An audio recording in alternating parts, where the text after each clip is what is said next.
माता पार्वती ने ऐसी कौन सी फूल को शिवरात्रि के दिन ऐसी कौन सी शराब दी थी? आइए जानते हैं इस कथा में। एक बार माता पार्वती शिवरात्रि का व्रत कर रही थी। व्रत की तैयारी देख नन्हे गणेश प्रसन्न होकर बोले, माँ, मैं भी शिवरात्रि का व्रत करूंगा। माता पार्वती ने स्नेह से उसके सिर पर हाथ फेरते हुए कहा, बेटा, तुम अभी बहुत छोटे हो, शिवरात्रि का व्रत कठिन होता है, तुम यह कैसे कर पाओ? ये सुनकर नन्हे गणेश का मन उदास हो गया। वे चुपचाप बगिया में चले गए और रोने लगे। बगिया में खिले हुए रंग बिरंगे फूलों ने जब गणेश को रोते देखा तो पूछा, बेटा, तुम क्यों रो रहे हो? गणेश ने आंसुओं भरी आंखों से कहा, मैं छोटा हूं, इसीलिए मुझे शिवरात्रि का व्रत करने से मना कर दिया गया। फूलों ने प्रेम से कहा, बेटे, महादेव बहुत भोले हैं, जो शिवरात्रि का व्रत करता है वे उससे भी प्रसन्न होते हैं, और जो व्रत नहीं कर पाता उससे भी।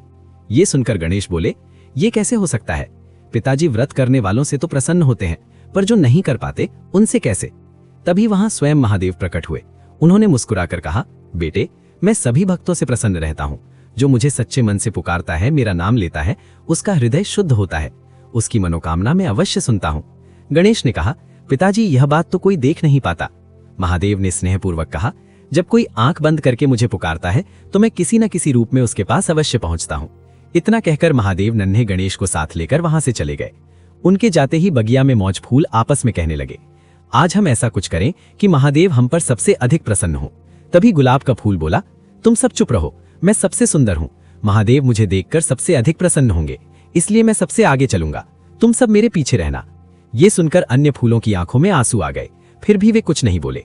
सबसे पहले गुलाब का फूल महादेव के पास पहुंचा और बोला, हे महादेव, मैं संसार का सबसे सुंदर फूल हूं, मुझे देखकर हर कोई मुझे छूना चाहता है। मैंने शिवरात्रि का कठोर व्रत किया है, आप मुझे और अधिक सुंदर बना दीजिए ताकि मेरे सामने कोई फूल ना टिक सके। महादेव ने कहा, तुम क्या वर मांगते हो? तभी वहां माता पार्वती आ गईं। उन्होंने गुलाब की बात सुनकर क्रोधित होकर कहा, प्रिय स्वामी, यह अपनी सुंदरता के घमंड में अन्य फूलों को नीचा दिखा रहा है। यदि इसे ऐसा वरदान मिला तो संसार में अहंकार फैल जाएगा। अतः जो कोई इस फूल को आपके पास चढ़ाएगा उसके जीवन में केवल कांटे और कठिनाइयां होंगी। महादेव ने गंभीर स्वर में पूछा, देवी, ऐसा क्यों? माता पार्वती बोली, क्योंकि इसने अपनी सुंदरता के कारण दूसरों को तुच्छ समझा है। ये सुनते ही गुलाब का फूल कांप उठा। उसने रोते हुए कहा, मुझसे बहुत बड़ी भूल हो गई, मैंने अपने सौंदर्य के आगे दूसरों को नहीं देखा, कृपया मुझे क्षमा कर दीजिए। तभी नन्हे गणेश रंग बिरंगे फूलों को लेकर आए और महादेव माता पार्वती के चरणों में अर्पित करते हुए मां पार्वती बोली, अगर मेरे महादेव के पास आए तो सच्ची मन से आए, और जो कोई सच्ची मन से इस कथा को सुन रहे हैं तो मेरे महादेव के लिए लाइक और सब्सक्राइब करें।